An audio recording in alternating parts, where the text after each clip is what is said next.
الف لام میم۔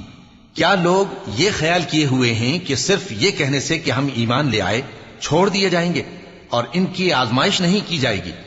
اور جو لوگ ان سے پہلے ہو چکے ہیں ہم نے ان کو بھی آزمایا تھا اور ان کو بھی آزمائیں گے، سو اللہ ان کو ضرور معلوم کرے گا جو اپنے ایمان میں سچے ہیں اور ان کو بھی جو جھوٹے ہیں۔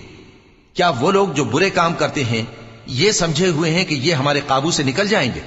جو فیصلہ یہ کرتے ہیں برا ہے۔ جو شخص اللہ کی ملاقات کی امید رکھتا ہو تو اللہ کا مقرر کیا ہوا وقت ضرور آنے والا ہے، اور وہ سننے والا ہے، جاننے والا ہے۔ اور جو شخص محنت کرتا ہے تو اپنے ہی فائدے کے لیے محنت کرتا ہے، بے شک اللہ تو سارے جہان سے بے نیاز ہے۔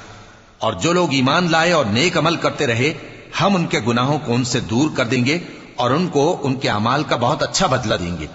اور ہم نے انسان کو اس کے ماں باپ کے ساتھ نیک سلوک کرنے کا حکم دیا ہے۔ اے مخاطب، اگر تیرے ماں باپ تجھے مجبور کریں کہ تو میرے ساتھ کسی کو شریک بنائے جس کی حقیقت کی تجھے واقفیت نہیں تو ان کا کہا نہ مانیو۔ تم سب کو میری طرف لوٹ کر آنا ہے، پھر جو کچھ تم کرتے تھے میں تم کو جتا دوں گا۔ اور جو لوگ ایمان لائے اور نیک عمل کرتے رہے ان کو ہم نیک لوگوں میں داخل کریں گے۔